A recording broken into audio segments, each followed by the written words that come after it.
ఆప్కి అదాలత్లో మధ్యప్రదేశ్ ముఖ్యమంత్రి అయిన శివరాజ్ సింగ్ చౌహాన్ మీద ఆరోపణలు.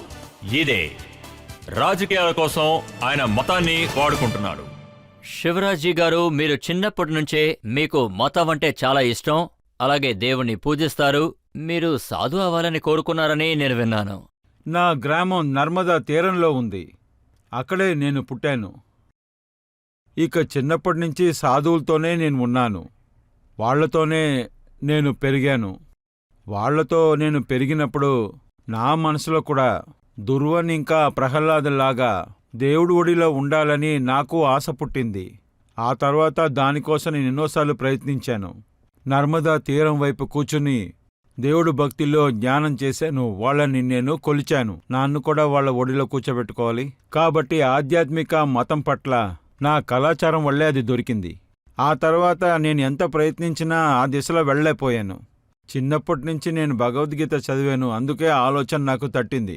ఈ జీవితం కడుపు నింపుకోవటమే కాదు, మనిషి జీవితం గెలుపుతో అద్భుతంగా ఉండాలి. అవును, అప్పుడే స్వామి వివేకానంద యొక్క పుస్తకం నాకు ఒకటి దొరికింది. అప్పుడు నేను 6వ క్లాస్ చదువుతూ ఉన్నాను. అందులో ఉన్న పదాలు ఇవాల్టికి నాకు మంచి బలాన్నిస్తుంది. దాన్ని నేను మీకు షేర్ చేయాలనుకుంటున్నాను. స్వామీజీ ఏం చెప్తారంటే, మీరు చేతులు కాళ్ళు ఎముకలున్న బొమ్మ కాదు, మీరు దేవుళ్ళో ఒక భాగం. అమృతపుత్రుడు, మీరు అమరత్వంలో ఒక భాగం. అంతేకాకుండా అతను సర్వశక్తిమంతుడు. లోకంలో మీరు చేయలేని కార్యం అనేది ఏవీ లేదని. అందుకని నేను నిర్ణయించాను. నేను ఏదైనా చెయ్యాలని నిర్ణయించుకున్నాను, జీవితాన్ని గెలుపుగా అర్థంగా మార్చడానికి. నేను విన్నదేంటంటే, మీరు ఇలాంటి ఒక పని చేశారు. 7వ తరగతి చదివేటప్పుడు మీరు నాయకుడు అవ్వాలని నిర్ణయించుకున్నారట. మీ తాతగారు మిమ్మల్ని బాగా కొట్టారట. మీరు విన్నది నిజమే. ఇంకా మీరు విన్నది చాలా లోతైనది సార్. యాక్చువల్లీ నా మనసులో ఏదో ఒకటి చెయ్యాలని ఆశ వచ్చినప్పుడు మా ఇంట్లో కష్టపడుతున్న మా అన్నయ్య చెల్లెలు కూడా ఉన్నారు. అప్పుడంతా చిన్నపిల్లలు కూడా కష్టపడతారు. దాదాపు 50 సంవత్సరాల ముందు చెప్తున్నాను. వాళ్ళు కఠినంగా కష్టపడతారు, కానీ దానికి బదులు డబ్బులు మాత్రం ఇవ్వరు. కానీ ఒక గిన్నెలో ధాన్యాన్ని కొలత వేసి ఇస్తారు. గిన్నెలో సగాన్ని కొలతేసిస్తారు. ఆ సమయంలో పొద్దున్నుంచి రాత్రి దాకా కష్టపడే వాళ్ళకి తక్కువనే అనిపించింది. నేను నా గ్రామం గుడిలో పని వాళ్ళని ఒకటిగా చేర్చాను. నాకు చిన్న వయసునందువల్ల కొంతమంది వచ్చారు, కొంతమంది రాలేదు. అప్పుడు నేనేం చెప్పానంటే, మీరు కష్టపడేదానికి ఇది చాలా తక్కువ అని. అప్పుడు నేనేం చేయాలని అడిగారు. మనం ఉద్యమం చేద్దాం, రైతులు పొలానికి పని చేయకుండా వెళ్తానికి. ఇప్పుడేమంటారు, జీతం పెంచుతారు, అలా జరుగుద్దని అడిగారు. అందరూ బాగా ప్రయత్నిస్తే ఖచ్చితంగా జరుగుతుందని చెప్పాను. మేమందరం కలిసి వెళ్దాం అనుకున్నాం. ఆ సమయంలో గ్రామంలో కరెంట్ లేదు. పెట్రోల్ మార్క్స్ అంటించాం. ఆ గ్యాస్ లైట్ ని ఒక అతను తల మీద పెట్టుకున్నాడు. నేను అతనితో నించుంటాను, మిగతా వాళ్ళందరూ నా వెనకాలే వస్తారు. ఆ తర్వాత మా డిమాండ్ 2.5 పైసలు కాదు, 5 పైసలు, లేకపోతే పని ఆపేసేవాళ్ళం. ఎప్పుడైతే ఆ గుంపు మా ఇంటి ముందు నించుందో మా మావయ్య లాఠీ తీసుకొచ్చి, రా 5 పైసలు నేనిస్తానని నన్ను కొట్టారు. ఆయన ఎప్పుడైతే లాఠీ తీశారో అప్పుడే అందరూ అక్కడి నుంచి పారిపోయారు. ఆ తర్వాత నేనొక్కడనే ఇరుక్కున్నాను. ఆ తర్వాత నన్ను ఎలా ఉతికి ఆరేశారంటే నాకు ఇప్పుడు జ్ఞాపకం ఉంది. మేము కూడా మిమ్మల్ని చూస్తూనే ఉన్నాం. ఆ మతం మీద ఉన్న ప్రేమ మీకు అసలు ఏమాత్రం తగ్గలేదు. మీరు ఇంకా గుళ్ళు గోపురాలు తిరుగుతున్నారు, తర్వాత భజనలు చేస్తున్నారు. ఇంకా ఇండియా ఒక పాతకాలపు మనిషి దేశం అని తెలుసు. మన జీవితాలు, మన కళాచారం, మన పారంపర్యం గురించి అందరికీ తెలుసు. ఆ పారంపర్యాన్ని ముందుకు తీసుకెళ్లి మనం బాగా జీవించాలి. భయభక్తితో ఉండేది అది నా స్వభావంలోనే ఉంది. అది నా కళాచారంలో ఉంది. నాకు సమయం దొరికినప్పుడంతా నేను గుడికి వెళ్తాను. మీరు గుడికి వెళ్ళి భజనలు పాడి ఆ తర్వాత ఎలా మీరు దేవుడితో ఐక్యమైపోతున్నారన్న వీడియోస్ నా దగ్గర ఉన్నాయి. ఇప్పుడు మనం అవి చూద్దాం.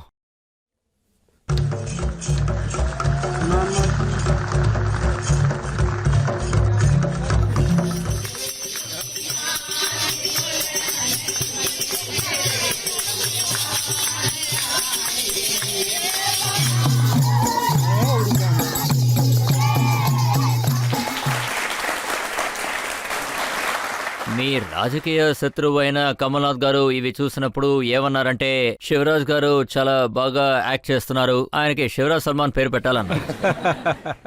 ఆ తర్వాత యాక్టింగ్ చేయడానికి మధ్యప్రదేశ్కి వెళితే ఆయనకి మంచి పేరు వస్తుంది అని చెప్పారు. రజిత్ సార్, దీనికి సమాధానం నేను ఇవ్వలేదు, ప్రజలే ఇచ్చారు. అతని మాట చెప్పినప్పుడు కొంతమంది నాకు ఫోటోగ్రాఫ్ కూడా పంపించారు. నేను ఆ ఫొటోస్ని మీకు, ఈ ప్రజలకి చూపించాలనుకుంటున్నాను. అది నాతో పాటు తీసుకొచ్చాను. ఏం లేదు, అలాంటివి చాలా ఉన్నాయి.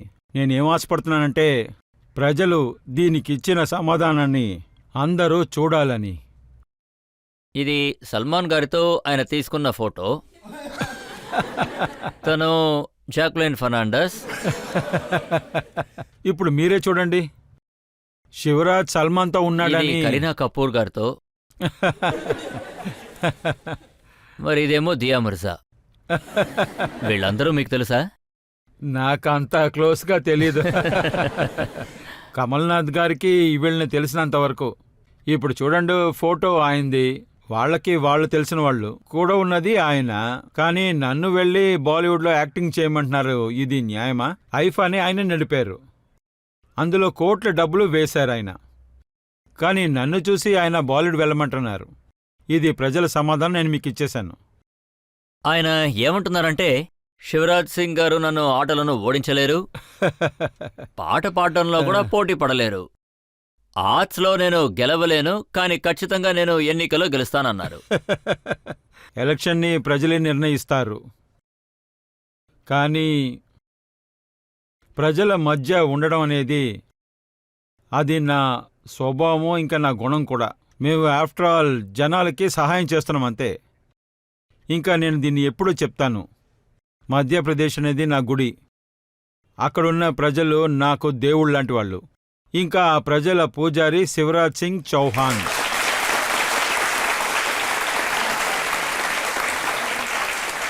అందువల్ల ప్రజల మధ్య ఉండడానికి నేను ఎలాంటి అవకాశాన్ని వదిలిపెట్టను. ప్రోగ్రాం ఉందో లేదో, మతాల ప్రోగ్రాం అయినా సరే, పండగలైనా సరే, నేను ప్రజల మధ్యనుంటాను, వాళ్లతో ఆడతాను, వాళ్లతో పాడుతాను కూడా, గట్టిగా పట్టుకుంటాను కూడా. కానీ మీరు ఏ భజనైతే చేస్తున్నారో, ఆ దేవుడి పేరు చెప్తున్నారో, దాని గురించి ఎప్పుడు కాంగ్రెస్ ఇలాగే చెప్తున్నారు, మీరు ఎదగడానికి మతం పేరుని వాడుతున్నారు అని. హిందూయిజం పేరు చెప్పి మీరు ఓటుని సేకరిస్తున్నారంటున్నారు. చూడండి, హిందూయిజం ఏంటనేది నా శత్రువులని మిత్రులకి తెలుసు. ఏకం తం ద్విత్ర బహుధా వదంతి మిత్రులకి. ఆత్మ సర్వభూతేషు హిందూయిజం. అయం నిజం పరో వేతి కనలాం అవచిత్తాం పౌతర్వైతర్నాంతో పస్తే ఒకటం తం. లోకమంతా ఒకటి, అదే హిందూయిజం. అందరూ మళ్ళా అనుకోవటం అనేది హిందూయిజం. బతకండి, బతకనివ్వండి అనేది హిందూయిజం. ధర్మానికి జైనా, ధర్మైకి జై. అధర్మం అంతవాలంటే చెడు అంతమవ్వాలి. ఆ తర్వాత జీవరాశుల మధ్య సామరస్యం ఉండటం మంచిది. ప్రపంచ ప్రయోజనాలే హిందూయిజం. సర్వే భవంతు సుఖినా హిందూయిజం. సర్వే సంతులమయ హిందూయిజం. సర్వే ప్రత్నాని పశ్యంతు హిందూయిజం. మా కష్ట బా భవేతు హిందూయిజం. ఇంకా ఈ హిందూయిజం తలుచుకుని చాలా గర్వపడుతున్నాను. కానీ ఈ మధ్య మీకు అలా అనిపించట్లేదా? మధ్యప్రదేశ్లో కాంగ్రెస్ ప్రజలు మీ హిందూయిజం లోపల దూరడానికి ప్రయత్నిస్తున్నారు అని. నేను మొదటిసారి చూశాను. అక్కడ ఎన్ని కాంగ్రెస్ ఆఫీసులైతే ఉన్నాయో అక్కడ కమల్నాథ్ గారు హనుమాన్ చాలీసా పూజలు చేశారు. మాకు భారతీయ జనతా పార్టీకి ఇది హిందూయిజమైనా మతానికి సంబంధించిన ఎలక్షన్ కానే కాదు. ఇది ఒక నమ్మకమైన విషయం, భక్తికైన విషయం. కానీ కాంగ్రెస్ అనేది ఇంతకుముందు హిందూ పేరు చెప్తేనే కోప్పడతారు. హిందూ వాళ్ళంటే పిచ్చెక్కిన వాళ్ళు, వర్గవాది. కొంతమంది రాముణ్ణి ఊహాని అంటారు. ప్రజలేమంటారంటే కొంతమంది హాస్పిటల్ కట్టండి, టాయిలెట్స్ కట్టండి అని అంటారు. కానీ మన ప్రధానమంత్రి మన నరేంద్ర మోదీ గారిని పొగుడుతున్నాను. భారతదేశం యొక్క వారసత్వం, జీవన విధానం, పారంపర్యం, కళాచారం, రాముడు, కృష్ణుడు, శివుడు, ఆయన ఎలాంటి దారిని ఎంచుకున్నారంటే ఇప్పుడు వీళ్ళకేమనిపిస్తుందంటే వాళ్ళకి ఎలక్షన్లో ఏదీ పనికిరాదని. ఇప్పుడు వీళ్ళు ఎలక్షన్స్లో హిందూగా మారాలని ప్రయత్నిస్తున్నారు. ఎవరు రాముణ్ణి ఊహ అన్నారో వాళ్ళు తల నిండా విభూతి పెట్టుకున్నారు. శ్రీరామ్ జయరామ్ జై జయరామ్ అని అంటున్నారు. ఆ తర్వాత ఎంతమంది హనుమాన్ చాలీసా చేస్తున్నారు. హనుమాన్ చాలీసా చదివితే సంకటాలు అంతా పోతాయని. ఇప్పుడు వాళ్ళందరూ పెద్ద హనుమాన్ భక్తులు. ఆఫీసులో హనుమంతుడికి పూజలు చేస్తున్నారు. ఇదొక అతిశయం. మోదీజీ గారు దేశం ఈ పక్క తిరుగుతానికి బలవంతంగా దాన్ని ఉంచారు. దానికి వాళ్ళేమంటున్నారంటే, సిన్బాడాలో హనుమాన్ గారికి, బజరంగ్ బలి గారికి 110 అడుగులకి శిల్పాన్ని నిర్మించారు అని. జామ్ షామ్లీ అక్కడున్న చాలా పురాతనమైన గుడి. ఇంతకుముందు మేమే కట్టామని చెప్తున్నారు. దానికి నేనేం చెప్పానంటే రెడ్ ఫోర్ట్ కుతుబ్ మినార్ కూడా మీరే కట్టారని చెప్పాను. ఇప్పుడు సరిగ్గా కట్టింది కూడా మంచి విషయమే. వాళ్ళు అలా చేయడంలో తప్పు లేదు, కానీ మీరు చూశారంటే ఇది మతమో లేకపోతే నమ్మకమో కాదు. మీరు బయట చూపించడం కోసం ఆఫీసులో పూజ చేయటం. ఇది సుందరకాండమో చాలీసానో కాదు. ఇది కేవలం షోయే. ఎలక్షన్ కోసం ఇదంతా చేయకపోతే బాగుండదు అనుకుంటున్నారు. ఈ మధ్య సాధువులు తీసుకొచ్చి కథలు కూడా చెప్పిస్తున్నారు. అవును, నేను కూడా విన్నాను. బాబా బాగేశ్వర్, ధీరేంద్ర శాస్త్రి ఆయన కథని సిన్వాడలు చెప్పారు అని. ముందు వాళ్ళ పార్టీ ప్రజలు ఏ సాధువుల్ని నకిలీ అని ఇంకా వేరే వేరే పేర్లు పెట్టుకుని పిలుస్తూ ఉన్నారు. ఇప్పుడు పని జరగలేదని అలాగా పిలుస్తూ ఉన్నారు. అప్పుడు వాళ్ళకి బజరంగ్ బలి ఆశీర్వాదం అయినా దొరుకుతుందా? చూడండి, బజరంగ బలిని ఎవరైతే ప్రార్థిస్తారో వాళ్ళకి ఖచ్చితంగా మంచి జరుగుతుంది. కానీ మీరు కూడా సరైన సమాధానమే చెప్పారు. సిన్వాడాలో ఆంజనేయుల విగ్రహాన్ని నిర్మిస్తానని చెప్పారు. ఇందులో తప్పుడు విషయం ఏముంది? మేము కేవలం చింబాల మాత్రమే కాదు, ఆ తర్వాత ఇవాళ కాదు, మేము సియాస్టో చేసినప్పుడు ఎన్నో గుళ్ళని కట్టాము. చెప్పాలంటే చాలా గుళ్ళు. ఎందుకంటే అవన్నీ మా కేంద్రం. మేము ఉజ్జయిన్లో మహాకాల్ లోకాన్ని కట్టాం. మేము ఓచాలో రామరాజ్ లోకాన్ని కడుతున్నాం. మేము చాంసాల్లో హనుమాన్ లోహాన్ని కడుతున్నాం. మేము ఎన్నో బన్వాసి రామ్ లోకాన్ని కడుతున్నాం. పుణ్యతం చెందిన రవిదాస్ విశాలమైన గుడి. ప్రధానమంత్రి ఆయనే వచ్చి పునాది కట్టారు. అక్కడ లోకను కడుతున్నారు. సంకన్పూర్లో దేవి లోకను కడుతున్నారు. వేరే వేరే లోకాన్ని కడుతున్నారు. ఎందుకంటే ఇది మన కళాచారాన్ని తర్వాత దిశకి తీసుకెళ్తానికి చేస్తున్నారు. ఇలా చూడండి, మనది 1000 ఏళ్ల పురాతన దేశం. మన కళాచారం, మన జీవితం, మన పారంపర్యం భవిష్యత్తు తరాలకి దీన్ని అప్పగించాలి. ఈ పరంపరని, ఇది మన డ్యూటీ, మన బాధ్యత. ఒకవైపు నమ్మకం అనే కారణంతో చేస్తున్నాం, భక్తి కోసం చేస్తున్నాం. ఇది కూడా మనకొక బాధ్యత లాంటిదే. మా ఆలోచనలని కలిసి ఇదంతా చేస్తున్నాము. ఓంకార్ ఈశ్వర్లో ఏకాంత్ ధామ్ స్టాచ్యూ ఆఫ్ వన్నెస్ని కడుతున్నాం. ఇదే ఆది శంకరాచార్య గారు చెప్పారు. శంకరాచార్యులు ఏం చెప్పారంటే అన్ని జీవులు ఒకే అనుభూతి ఉందని, ప్రాణాలు లేంది అనుభూతి లేంది. అందువల్ల అన్ని చోట్ల రాముడు మాత్రమే అందర్నీ ఒకేలా చూస్తాడు. ఎలాంటి విపక్ష లేదు. ఎవరు చిన్నవాళ్ళు లేరు, పెద్దవాళ్ళు లేరు, అసమత్యత లేదు. ఇంకా నేను ఒప్పుకుంటున్నాను, ఆది గురు శంకరాచార్య వాళ్ళ ఆలోచన, ఒకే ఆలోచన మా అందరిలోనూ ఉంది. అన్ని వివక్షాలు మన అందరిలో తుడిపేయాలి. ఇంకా వస్తువుల నుంచి దారి, లోకంలో ఉన్న మనుషులందరికీ శాశ్వతమైన పదవితో దర్శనాన్ని చూపించబోతున్నాం. అందువల్ల స్టాచ్యూ ఆఫ్ వన్నెస్ ని మేము తయారు చేస్తున్నాం, లోకానికి శాంతి అనే వార్తని వ్యాపిస్తానికి. తర్వాత ఇంకో విషయం, మేము ఉచ్చండ్లో మేము మహాకాల్ మహాలోకాన్ని కడుతున్నాం. నమ్మకంలోనూ భక్తిలోనూ బయటికి వచ్చేసింది, కానీ ఆర్థిక వ్యవస్థ వేగంగా మారిపోయింది. ఉజ్జయిన్లో మాత్రం వసంతం కాలంలో దాదాపు 2 కోట్ల ప్రజలు మహాకాల్ మహారాజ్ని దర్శనం చేయడానికి వచ్చారు. 2 కోట్ల మంది. ఉజ్జయిన్ మారిపోయింది. 100 హోమ్ స్టే, హోటల్స్, రిసార్ట్స్, చాలా రిక్షాలు నడుస్తున్నాయి. టాక్సీ వాళ్ళకి టాక్సీ కూడా నడుస్తుంది. హోటల్ వాళ్ళకి హోటల్ నడుస్తుంది. కొంతమంది పూలు మాల అమ్ముతున్నారు, కొంతమంది ప్రసాదం అమ్ముతున్నారు. ఉజ్జయిన్కి మాత్రమే ఈ 10 నెలల్లో 100 కోట్లు లాభంగా దొరికింది. ఎంతమంది జనాలు వస్తున్నారంటే ఉజ్జయిన్ని ఇది మొత్తంగా మార్చేసింది. ఆర్థిక వ్యవస్థలో మేము మహాకాల్ మహాలోక్లో కొట్లని కట్టాం. ఆ కొట్లని ఆక్షన్కి వదిలినప్పుడు మీకే వినటానికి ఆశ్చర్యంగా ఉంటుంది, దాదాపు 2.5 కోట్ల రూపాయలు. ఒక కొట్టి ఆక్షన్లో 100 వర్క్ ఫుడ్ కొట్లు. మెరైన్ డ్రైవ్కే కొట్లలో ఇంత రేట్ వస్తుంది. మహాకాల్ మహాలోకు తయారైంది. నమ్మకం భక్తితోనే అక్కడికి అందరూ వస్తున్నారు. అందువల్ల వేల మందికి పనులు దొరికాయి. ఆర్థిక వ్యవస్థ కూడా మారింది. ఇప్పుడు నమ్మకం ఇంకా భక్తితో కలిపి భక్తలోకాన్ని కూడా మేము తయారు చేశాం. ఇది ఆధ్యాత్మిక సౌకర్యాన్ని ఇస్తుంది, భౌతిక పురోగతిని కూడా ఇస్తుంది. శివరాజ్ గారు, మీరు హనుమాన్ లోక్ని సృష్టించారు, మీరు మహాలోక్ని సృష్టించారు, రామ్ లోక్ని సృష్టించారు. కానీ శత్రువులకి ఇవన్నీ నరకంగా మారాయి.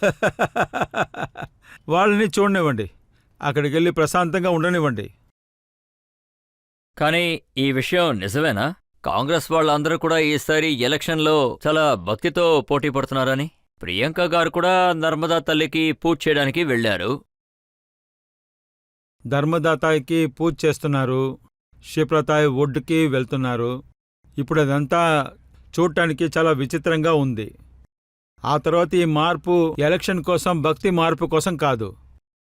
ఇది నమ్మకంతో కారణం కాదు, ఇది భక్తితో కారణం కాదు.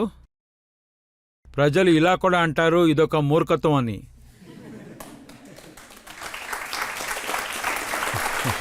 మీలో ఎవరైనా ప్రశ్న అడగాలనుకుంటున్నారా? సార్, రీసెంట్గా మీ సాంగ్ వీడియో ఒకటి చూశాను. అందులో మీరు చాలా బాగా పాడారు. మా అందరి కోసం మీరు ఒక్కసారి ఆ పాట మా కోసం పాడి చూపరా ప్లీజ్? ఒకటి మాత్రం నిజం, నేను అప్పుడప్పుడు పాడతాను. మీరు అనుకున్నట్టు నేనేం బాగా పాడను, మాట్లాడి నా గొంతుకు పోయింది. కానీ ప్రజల మధ్య నేను పాడతాను, వాళ్ళు కూడా ప్రేమగా అంగీకరిస్తారు. ఇప్పుడు పాడాలా? ఇది పబ్లిక్ డిమాండ్, మీరు ఖచ్చితంగా పాడి తీరాలి. नदिया चले चले रे धारा, चंदा चले चले रे तारा, तुझको चलना होगा, तुझको चलना होगा, तुझको चलना होगा, तुझको चलना होगा।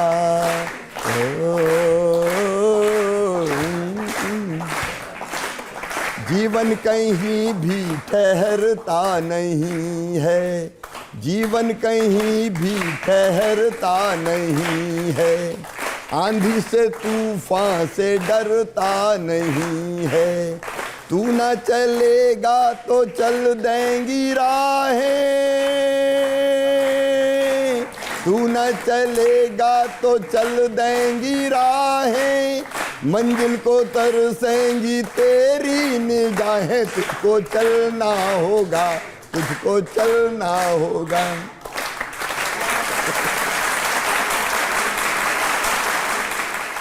ధన్యవాదాలు శివరాజ్ గారు. ఇది ఎన్నికల సమయం, మీరు వెళ్ళక తప్పదు.